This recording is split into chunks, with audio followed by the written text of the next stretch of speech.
नमस्ते। यद्यपि बहुनादिशे तथापि पटपुत्र व्याकरणं स्वजनः स्वजनो मा भूत सकलम शकलम सकृत सकृत।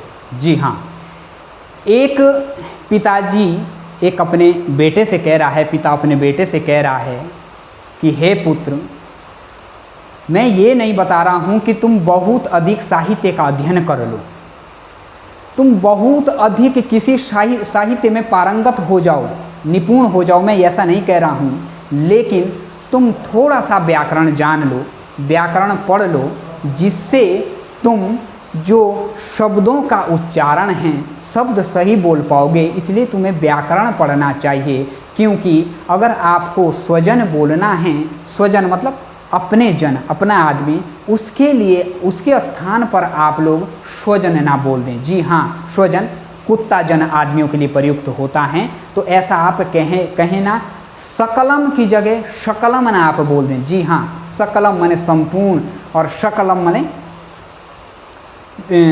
जो संपूर्ण है, जो सकलम है उसकी जगह आप शकलम ना बोल दें, सकृत की जगह आप सकृत ना बोल दें। इसलिए आपको व्याकरण पढ़ना चाहिए। जब व्याकरण आपको पढ़ना चाहिए तो जो ये उच्चारण स्थान की जो हमारी आज जो कक्षा हैं, प्रयत्न के बारे में जो कक्षा हैं, इसके लिए आपको क्या करना चाहिए, प्रयास करना चाहिए। मैं आपको ये तो नहीं कह रहा हूँ कि साहित्य में मैं बहुत अधिक आपको एक्सपर्ट बना दूंगा, पारंगत बना दूंगा, लेकिन कुछ शब्दों का उच्चारण करने के लिए तो उनका जो है उसमें जो हम उच्चारण करते हैं उनकी वर्तनी को शुद्ध जाने के लिए, उच्चारण करने के लिए हमें व्याकरण पढ़ना चाहिए। तो अगर हमें व्याकरण पढ़ना चाहिए तो आज का जो हमारा प्रश्न है वो है आभ्यंतर। प्रश्न एक है, आभ्यंतर प्रयत्नः कस्य संबंधी अस्ति। आभ्यंतर प्रयत्न किससे संबंधित है? जी हाँ, किससे संबंधित है? तो ये आभ्यंतर प्रयत्न वर्णों से संबंधित है, ये लिखा हुआ है। विकल्प ए है वर्णोच्चारण, वर्णों के उच्चारण से संबंधित है। विकल्प ख दिया हुआ है शब्दार्थस्य, शब्द के अर्थों से संबंधित है। और ग दिया हुआ है वाक्य रचनाया, वाक्य रचना से संबंधित है। और घ दिया हुआ है छंदस यानी वेद से संबंधित है। तो इसका मैं आपको बता दूं, इसका विकल्प क सही है, पहला वर्णोच्चारण से। यदि वर्णों के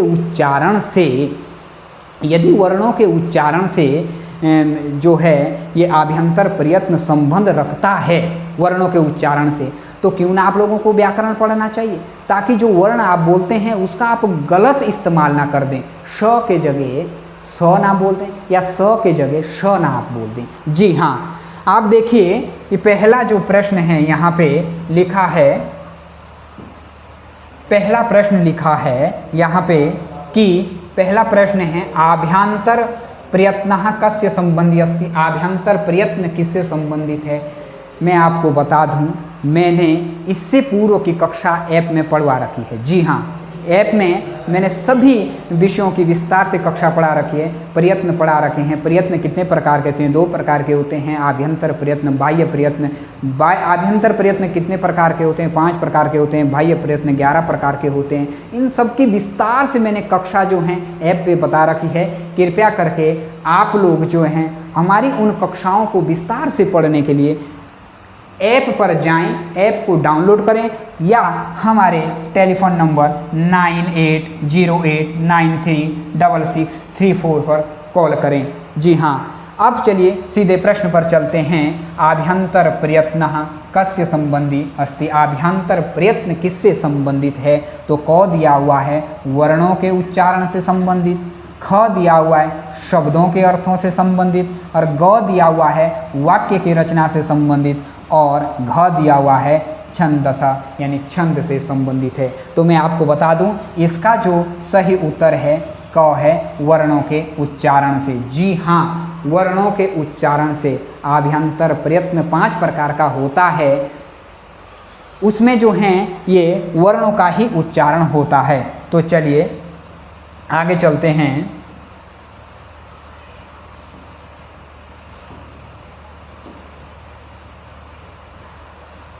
प्रश्न संख्या 2 है, आभ्यंतर प्रयत्नस्य कति भेदा अस्ति। आभ्यंतर प्रयत्न के कितने भेद हैं? मैंने संपूर्ण भेदों को, आभ्यंतर प्रयत्न के भी और बाह्य प्रयत्न के भी, जो इनके संपूर्ण जो कक्षाएं हैं वो ऐप पर आपको विस्तार से मिल जाएगी। वहाँ पर अलग अलग शिक्षकों के द्वारा अपने अपने विषय की जो क्लास है वो विस्तार से ली गई है। यदि आप उन कक्षाओं को पढ़ना चाहते हैं तो कृपया करके आप हमारे ऐप को डाउनलोड कीजिए, और उस ऐप में जब आप देखेंगे कि विस्तार से कक्षाएं दी गई है तो आपको, मैं विश्वास बांधता हूँ, आपको पूर्ण रूप से वो कक्षा समझ में आएगी। तो प्रश्न 2 है, लिखा हुआ है आभ्यंतर प्रयत्न से कति भेदा सन्ति, आभ्यंतर प्रयत्न के कितने भेद हैं, उपभेद पूछ रहा है।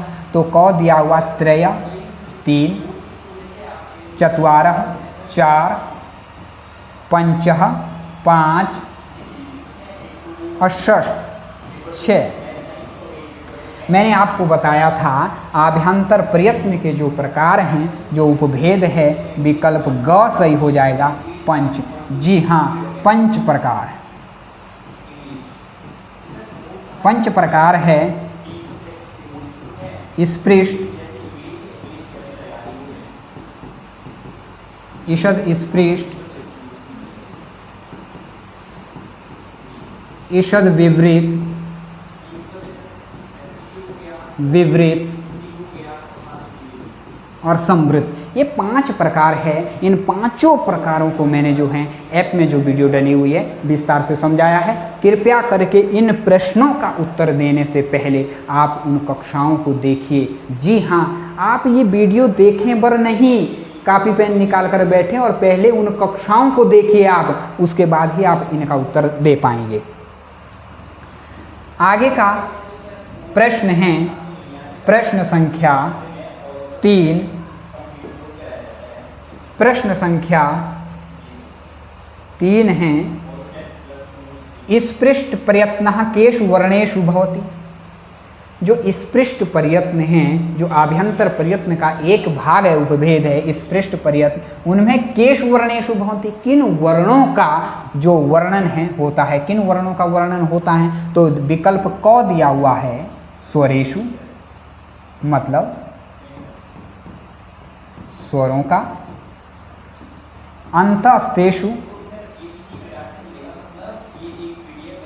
अंतस्थ व्यंजन का, व्यंजनों का, ग दिया हुआ है स्पर्श व्यंजनेषु,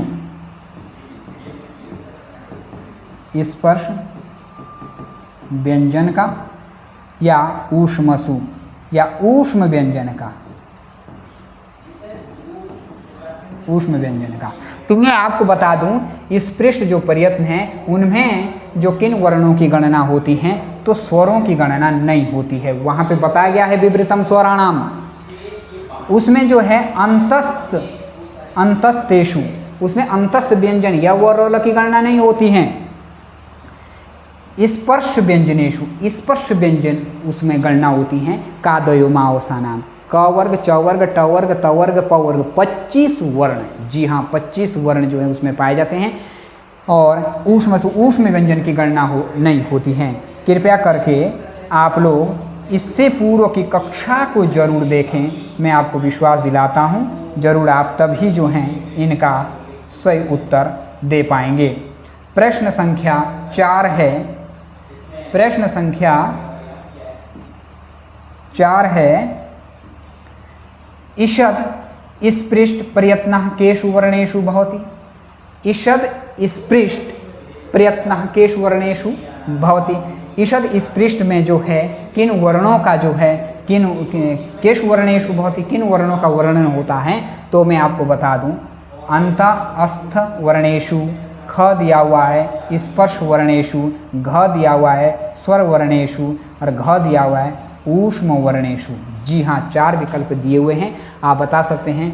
ईषद स्पृष्ट प्रयत्न, ईषद स्पृष्टम अंतस्थानाम, अंतस्थानाम, तो मैं आपको बता दूं विकल्प क सही हो जाएगा।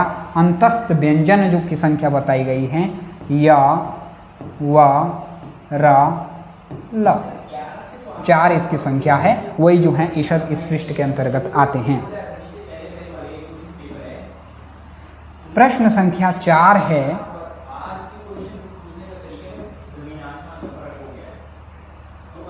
प्रश्न संख्या 5 है विवृत प्रयत्न।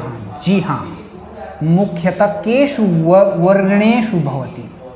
विवृत प्रयत्नों में किन वर्णों का वर्णन होता है? तो क दिया हुआ है स्वर वर्णेषु, स्वरों का। ख दिया हुआ है स्पर्श वर्णेषु, स्पर्श व्यंजनों का। घ दिया हुआ है अंतस्थ अस्थ वर्णेषु, अंतस्थ व्यंजनों का।